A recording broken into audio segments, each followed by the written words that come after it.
Bienvenue dans les Logions du Bon Larron, le podcast où nous cherchons la lumière jusque sur la croix. Aujourd'hui, nous faisons halte devant une des plus anciennes blessures de l'âme humaine. Une question rugueuse, sans vernis, sans détour. Une question qui ne vient pas toujours de l'intellect, mais souvent du cri viscéral. Celle d'un cœur broyé, d'une conscience éveillée, d'un homme ou d'une femme qui regarde ce monde et qui demande « Pourquoi ? Pourquoi tant de souffrances ? Pourquoi des enfants meurent ? Pourquoi le mal semble avoir le dernier mot ? Et si Dieu est vraiment tout-puissant, pourquoi n'a-t-il rien fait ? Pourquoi a-t-il permis cela ? Pourquoi continue-t-il de le permettre ? Il y a dans cette question une objection, bien connue en philosophie, mais il y a surtout un vertige et un abîme. Le scandale d'un Dieu silencieux ou, en apparence inactif, face à l'injustice, à la guerre, à la dépression, à la maladie, à l'oubli, à la souffrance. Et parfois, cette autre révolte intérieure s'ajoute. Moi, je n'ai rien fait. Pourquoi suis-je né dans ce monde brisé ?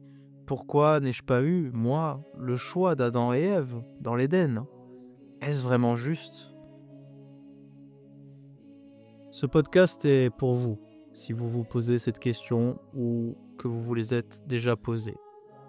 Pour ceux qui n'ont pas trouvé la réponse dans une phrase toute faite.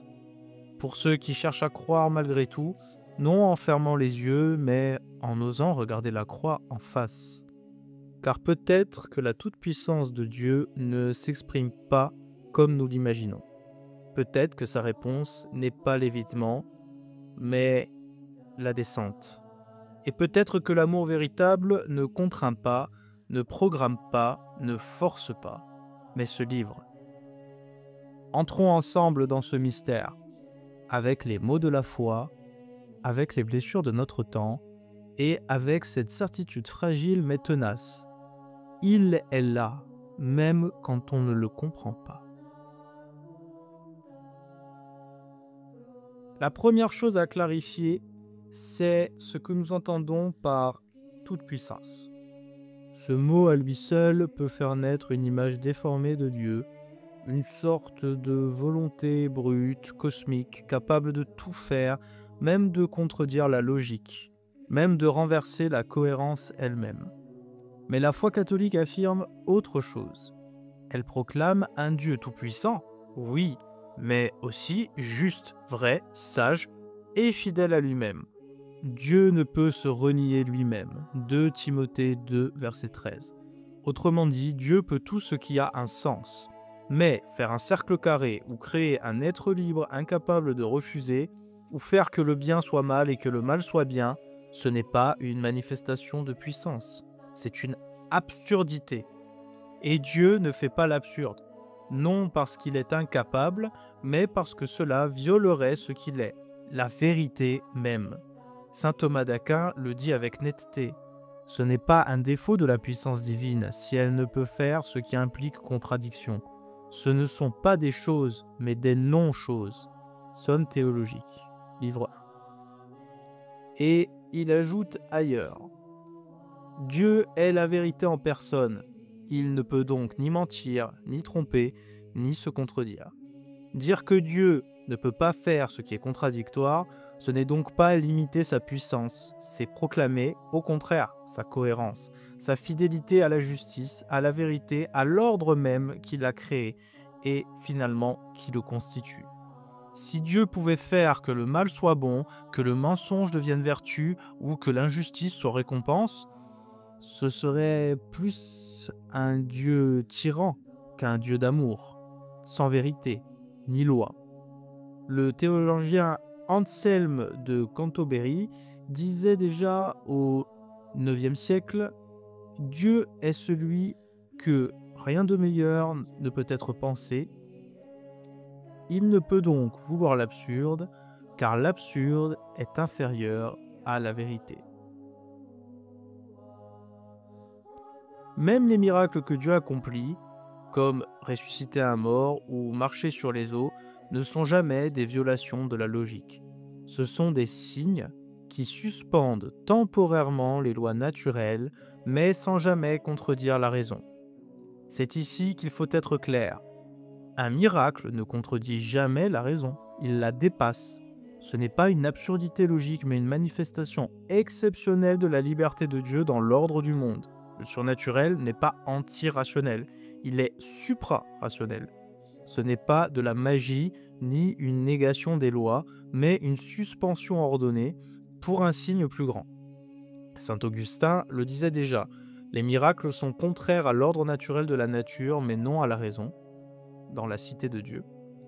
Et Saint Thomas, les miracles ne sont pas contre la nature absolument parlant, mais contre le cours ordinaire de la nature. Somme théologique, livre 1. Dire que Dieu ne fait pas l'absurde, ce n'est donc pas nier sa toute-puissance, c'est reconnaître qu'il est la source même de l'intelligence, du sens, de la justice et de l'ordre. Alors, si Dieu ne fait rien d'absurde, il ne supprime pas le mal par un coup de baguette magique. Se pourrait-il que l'abolition immédiate du mal implique justement quelque chose d'injuste? Et si, en supprimant toute chute, toute blessure, toute errance, Dieu supprimait quelque chose de plus précieux encore, la liberté d'aimer? On entend parfois ce souhait, presque enfantin, dans sa sincérité. Dieu aurait pu créer un monde où l'on fait toujours le bien, où personne ne souffre, où tout le monde aime naturellement. Mais un tel monde, sans chute, sans effort, sans possibilité de dire non, ne serait plus le monde de la liberté, et donc pas non plus le monde de l'amour. Car qu'est-ce qu'un amour sans choix? Qu'est-ce qu'une bonté sans alternative possible?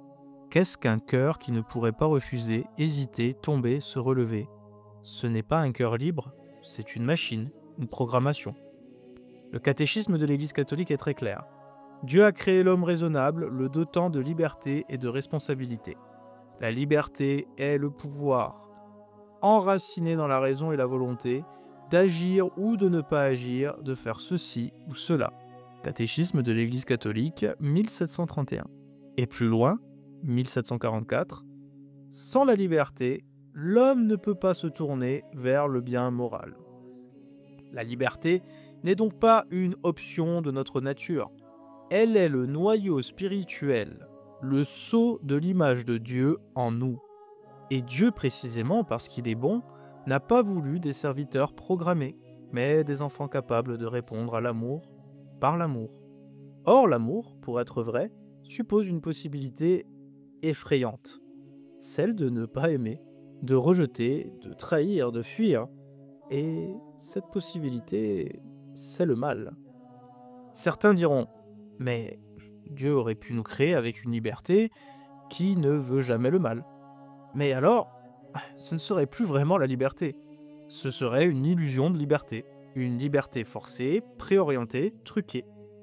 Aimer, vraiment, c'est pouvoir ne pas aimer.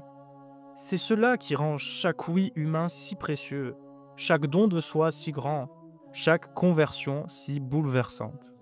Et paradoxalement, c'est ce même principe qui rend la chute si réelle, la souffrance si profonde, et le salut si librement accueilli. Mais cette liberté voulue par Dieu ne signifie pas que le mal soit nécessaire. Il est possible, mais pas voulu pour lui-même. Et c'est précisément ce que nous allons explorer maintenant. Le mal n'est pas une nécessité cosmique, il n'est pas une part obscure de Dieu, il n'est pas l'autre phase d'une harmonie divine, il est une blessure, une rupture, une possibilité qui s'est réalisée dans la liberté de la créature. C'est une erreur fréquente et ancienne que de penser le mal comme une force égale et complémentaire au bien. On la retrouve dans certains courants gnostiques, dans le manichéisme antique, dans des philosophies orientales comme le yin et le yang. Mais le christianisme rejette catégoriquement cette vision dualiste. Dieu est lumière, il n'y a pas en lui de ténèbres. 1 Jean 1, verset 5. Tout ce que Dieu a fait était très bon. Genèse 1, verset 31. Le mal n'a pas de substance propre. Saint Augustin, qui fut lui-même manichéen avant de se convertir, l'a exprimé avec une force inégalée. Le mal n'est pas une réalité indépendante, mais la privation d'un bien qui devrait être là. Confession, livre 7. Ce que Dieu crée, il le crée bon, mais il le crée aussi libre. Et c'est dans cette liberté que le mal entre, non comme un élément du plan, mais comme un drame permis, pour que l'amour soit vrai et que le bien ne soit pas forcé. Dire que Dieu permet le mal, ce n'est pas dire qu'il le veut, c'est dire qu'il veut tellement la liberté, et donc le bien, qu'il en accepte même le risque, pour nous appeler à un bien plus grand encore, la participation à son amour dans la conscience et la réponse. Objection. Mais alors, s'il est permis, n'est-il pas voulu et donc nécessaire? C'est ici qu'il faut être très précis. Non, le mal n'est pas voulu pour lui-même, il est permis en vue d'un bien plus grand.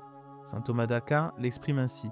Ce que Dieu veut par permission, il ne le veut pas comme fin, mais parce qu'il en tirera un plus grand bien. Somme théologique, livre 1. Ce n'est donc pas du tout une logique de yin et de yang. Dieu ne crée pas le mal pour équilibrer le bien. Il ne veut pas l'ombre pour faire briller la lumière. Il n'en a pas besoin. Il veut la lumière et il veut qu'elle soit librement choisie. Et c'est pourquoi le mal est possible mais jamais voulu pour lui-même. Il est toléré en vue d'un salut plus grand, d'un amour plus pur, d'une rédemption plus glorieuse. Prenons une métaphore avec le cancer, comme image du péché originel. Le péché originel est souvent mal compris. On le réduit à une faute venue d'Adam, transmise comme une condamnation, bien souvent liée à la sexualité. Mais l'Église ne parle pas de punition arbitraire. Elle parle d'un état blessé, d'une solidarité abîmée. Et pour comprendre cela, on peut contempler le cancer. Le cancer, biologiquement, c'est une cellule qui décide de vivre pour elle-même, de se multiplier sans plus tenir compte du corps auquel elle appartient. Elle n'est pas étrangère, elle est issue du corps, mais contre lui. C'est cela le péché, une liberté coupée de la communion, un moi qui se replie sur lui-même et qui, ce faisant, détruit l'organisme tout entier. Et cette logique, vivre pour soi sans l'autre, est transmise, non comme un châtiment extérieur, mais comme une métastase, une blessure intérieure, une mutation spirituelle dont malheureusement nous héritons. Ce que le cancer est au corps, le péché originel l'est à l'âme humaine. Un dérèglement, une autonomie malsaine, une mémoire déformée. Et pourtant, même cela, Dieu peut le guérir. Et vous pourriez dire, mais alors, pourquoi suis-je né ici, dans cet état blessé? Je n'ai rien fait, moi. Cette objection est légitime, et nous allons y répondre.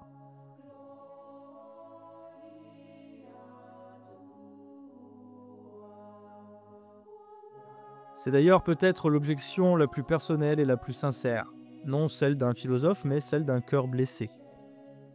Et elle plante la graine du doute dans beaucoup de cœurs. Elle est une plainte d'enfant, et Dieu l'entend. La première chose à dire, c'est que nous ne sommes pas des monades indépendantes, des âmes parachutées aléatoirement dans un décor. Nous sommes des êtres relationnels créés dans une histoire.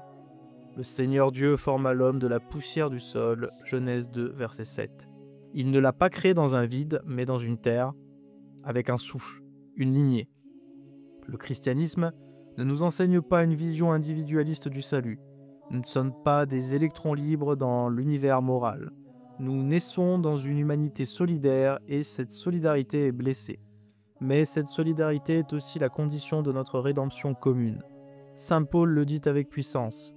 Par un seul homme, le péché est entré dans le monde, mais par un seul, la grâce a surabondé pour la multitude. Romains 5, versets 12 à 15. Ce que nous recevons sans l'avoir choisi, la chute, est aussi la condition pour recevoir la grâce sans l'avoir méritée. Nous ne sommes pas punis pour la faute d'un autre. Nous naissons dans un monde blessé, comme un enfant peut naître dans une maison polluée. La blessure du péché originel n'est pas une condamnation arbitraire. C'est un état, un désordre transmis comparable à une cellule cancéreuse dont le code a été altéré. Ce n'est pas de ta faute, c'est en toi, comme c'est en moi. Et c'est pour cela que le salut chrétien ne commence pas par l'accusation, mais par la guérison. Ce ne sont pas pour les bien portants que je suis venu, mais pour les malades. Marc 2, verset 17. La vraie question n'est donc pas « Pourquoi ne suis-je pas né ailleurs ?» mais « Que vais-je faire, ici et maintenant, de l'amour qui m'est proposé ?» Car Dieu ne te juge pas pour la faute d'Adam. Il t'appelle dans cette condition blessée pour y faire naître quelque chose de nouveau. Il te dit, comme à chacun, « Tu es né dans un monde qui saigne, mais je peux faire de toi une source d'eau vive. » C'est ici, dans ce monde-ci, avec ses limites et ses laideurs, que le choix le plus grand est désormais possible, celui de suivre le Christ, non dans un Éden, mais dans le désert, vers la résurrection. Ce monde est donc un champ de bataille, un lieu de souffrance, mais aussi celui qui permet le salut. Et c'est ce que nous allons maintenant contempler. Non, ce monde n'est pas parfait. Il est marqué par la mort, la maladie, l'injustice, l'indifférence. Il est blessé dans ses fondations. Mais ce n'est pas un monde abandonné, c'est un monde habité. Habité par une promesse, par une présence, par une victoire qui passe par la croix. Si Dieu voulait un monde parfait dès le départ, sans épreuve, sans lutte, sans chute, il n'aurait pas créé l'homme libre. Il aurait fait des anges sans choix ou des créatures sans profondeur. Mais Dieu a voulu que ce monde soit un chemin, pas un résultat. Un monde ouvert, pas bouclé, un monde dans lequel le mal existe, mais où il ne règne pas. Les philosophes grecs, notamment les stoïciens, rêvaient d'un cosmos rationnel, ordonné comme une symphonie. Les gnostiques, eux, pensaient que ce monde était mauvais par nature, une prison faite par un dieu inférieur et malveillant. Les modernes parfois oscillent entre ces deux illusions, soit la croyance naïve en un progrès sans fin, soit le nihilisme froid d'un monde sans but. Mais la foi chrétienne affirme autre chose. Ce monde-ci est blessé mais rachetable. Ce monde-ci est imparfait mais fécond.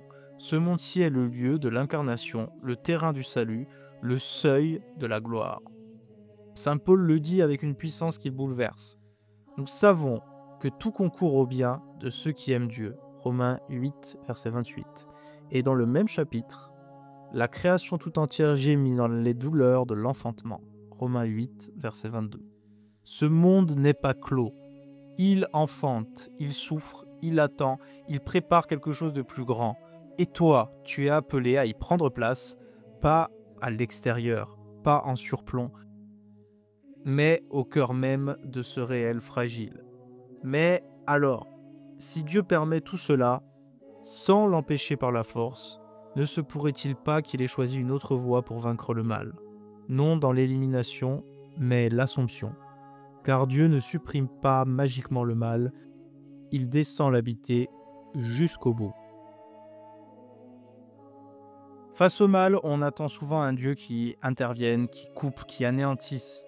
Mais Dieu a choisi une autre voie, une voie que personne n'avait imaginée, une voie folle pour la sagesse humaine, mais plus haute que toute logique. Il s'est fait homme, il a souffert, il a été cloué sur la croix. La croix n'est pas une faiblesse, elle est le sommet de la puissance divine, mais d'une puissance désarmée, livrée, aimante. Ce n'est pas en supprimant la liberté que Dieu sauve, c'est en entrant dans ses conséquences. C'est en portant le poids du monde, de l'histoire, du péché, de ta propre douleur. Il a porté nos souffrances, il s'est chargé de nos douleurs. Isaïe 53, verset 4. Dieu ne reste pas à distance du mal, il se fait chair, il prend sur lui ce que nous pouvions porter. Et il ouvre une brèche dans la mort, au plus profond de son cœur. Saint Paul le proclame avec audace. Là où le péché a abondé, la grâce a surabondé. Romains 5, verset 20. Et la lettre aux Hébreux, il a été éprouvé en tout, à notre ressemblance, afin de secourir ceux qui sont éprouvés. Hébreux 2, verset 18. Dieu n'explique pas le mal, il le traverse, et, ce faisant, il le transfigure. La croix ne supprime pas la souffrance de ce monde, mais elle donne un sens à cette souffrance. Elle l'inscrit dans une histoire plus grande, où la mort n'a plus le dernier mot, où le silence devient prière, où le cri devient offrande. Ce n'est pas une réponse facile, mais c'est une présence réelle, une présence dans la nuit, une présence qui ne contrôle pas, mais qui accompagne, sauve, ressuscite. Alors non, Dieu n'a pas empêché le mal en supprimant la liberté. Il l'a permis pour que l'amour soit vrai. Il est venu nous rejoindre jusque dans le pire. Il est descendu dans notre nuit pour en faire une aube nouvelle. Pourquoi Dieu n'a-t-il pas empêché le mal? Pourquoi ne sommes-nous pas nés ailleurs, dans un monde déjà sauvé, déjà pur? Il n'y a pas de réponse simple. Mais il y a une vérité plus profonde que toutes les réponses. Dieu n'est pas resté loin. Il n'a pas fait disparaître le mal d'un geste. Il ne l'a pas écrasé par une force brute. Il est venu l'habiter. Il est entré dans l'histoire. Il a connu la sueur, la trahison, la torture, la souffrance et la mort. Il l'a porté, ce que nous ne pouvions pas porter seuls. Et il l'a porté par amour, non par nécessité. Le mal n'est pas nécessaire. Il est possible parce que l'amour est libre, parce que l'amour est grand. Et Dieu, en respectant cette liberté, ne s'est pas retiré. Il s'est livré. Alors non, il n'a pas empêché le mal. Mais il lui a ôté sa dernière parole. Et depuis, le monde est le lieu du combat, mais aussi le lieu de la grâce. Et toi, tu n'es pas un oubli de Dieu. Tu es appelé, aujourd'hui, dans cette chair, dans ce monde, dans cette blessure, non pas pour subir seulement, mais pour répondre, aimer, offrir ce qui t'a fait mal et recevoir ce qui sauve. Même si je marche dans la vallée de l'ombre de la mort, je ne crains aucun mal, car tu es avec moi. Psaume 23, verset 4. Le mystère demeure, mais il n'est plus vide. Il est habité par une présence. Le crucifié est là. Alléluia, il est vivant. Et il porte en silence ce que tu ne comprends pas. C'était l'élogion du bon larron